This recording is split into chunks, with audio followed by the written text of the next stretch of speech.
Hey guys, it is April from Getting Hugga With It. Today I wanted to talk to you about what I am going to read for BookTubeAthon 2017. I have never participated in BookTubeAthon before, and I actually didn't know what in the heck it was until a couple of days ago.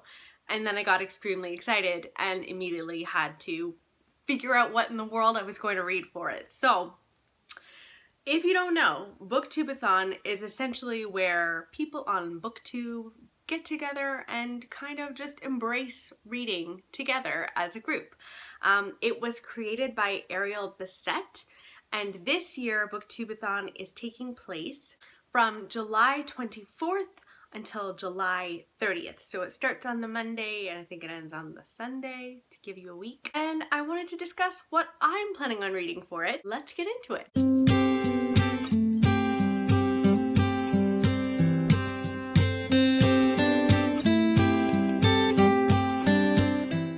So there are all sorts of criteria of what you should try to read. So I'm going to kind of go through the list.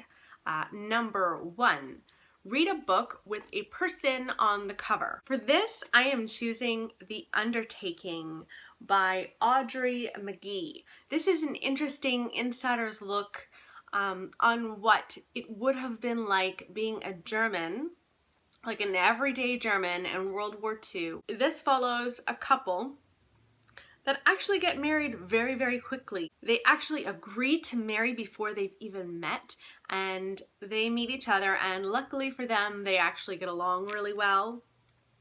And it's this kind of whirlwind romance.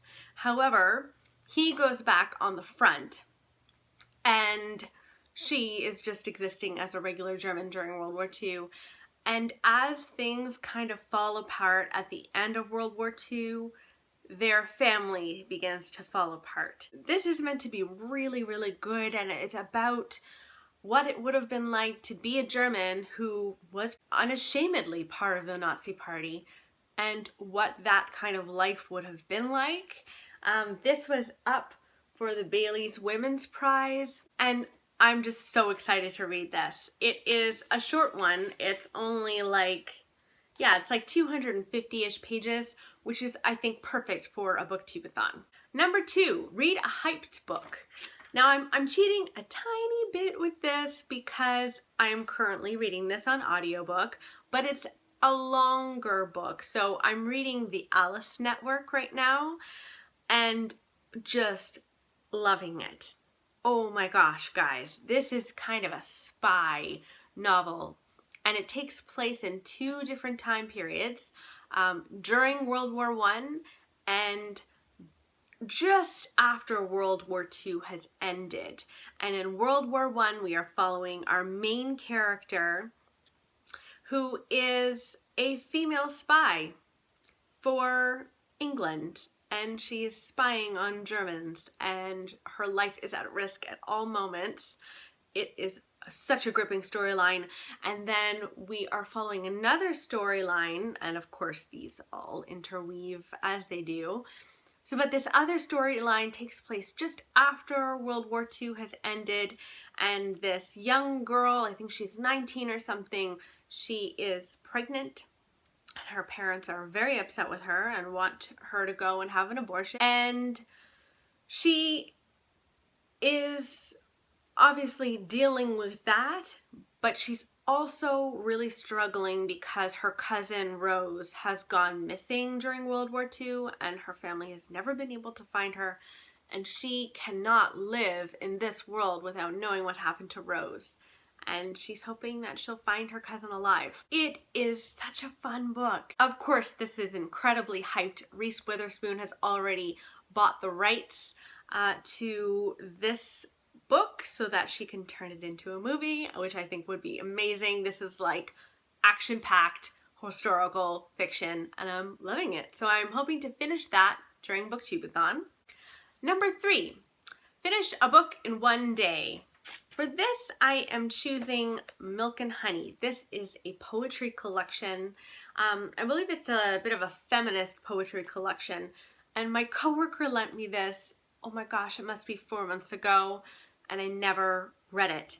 And I know that this would take me like maybe 45 minutes to read, and it's just sat on my shelf and I feel very terrible. So I'm going to sit down, read this in a day. It shouldn't be that hard. Yeah. Number 4, read a book with a character that is very different from you. For this, I chose Every Heart a Doorway. Now, this follows a group of children. And these children have all gone to different lands. Some of them have gone to Narnia, let's say, and others have gone to Neverland. And they've come back home afterwards, and their parents just don't know what to do with them, because how do you go from Neverland to Boston or something? How do you deal with that transition? So their parents send them all to this school where other kids, just like them, who've gone to these different worlds and have come back, they all meet together. I've heard about this book before on BookTube, but because it's YA, I never really wanted to pick it up. However, Julie from A Girl in a Book read this very recently and fell madly in love. And I do love a little whimsy, and you know, as a kid, I always loved the concept of, you know, stumbling upon a different world, like Wonderland or something, and going and living there for a little while. And I never got the chance to do that, and these characters did. And so they are obviously very different from me, and I think it's going to be great. It's just under 200 pages too, so perfect for BookTubeAthon. Number 5, finish a book completely outdoors. For this, I have chosen Pobby and Dingan. So this is a book about a little girl who has 2 imaginary friends named Pobby and Dingan. And her brother has always found that slightly annoying. He knows that they don't exist, and why can't she figure it out? And one day her dad, you know, he's kind of going along with this, and one day he says, listen, I'm going to take Pobby and Dingan to work. And she says, okay, that's fine. And he gets home that night and he opens the back door of the car and he says, oh, here they are. And she looks in the car and she says, no, they're not there. And they're missing. Now, they live in a very small town, and her brother is very upset to see her sister just kind of unraveling into despair. I think she's even ill, and he goes around town trying to find Pobby and Dingan. I am so excited about this book. Russell over at Ink and Paper blog loved this book very much, and it just sounds right up my alley. I think this is under 100 pages, so I will happily read this outside. Number 6, read a book you bought because of its cover. I'm cheating here, and I'm going to talk about The Undertaking again. I literally bought this because of its cover. I mean, look at this thing. It is beautiful. It's also disturbing.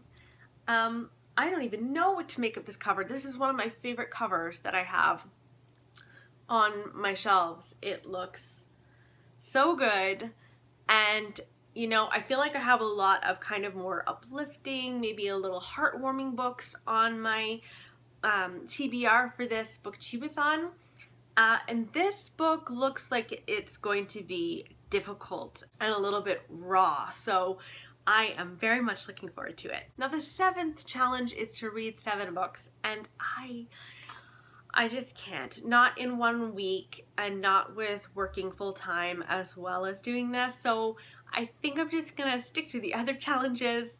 Maybe next year I will be a rock star and go for all of them. Let me know what short books you've read and loved, because I know that BookTubeAthon is gonna come back next year, so I'd love some suggestions, and I will see you next time. Bye!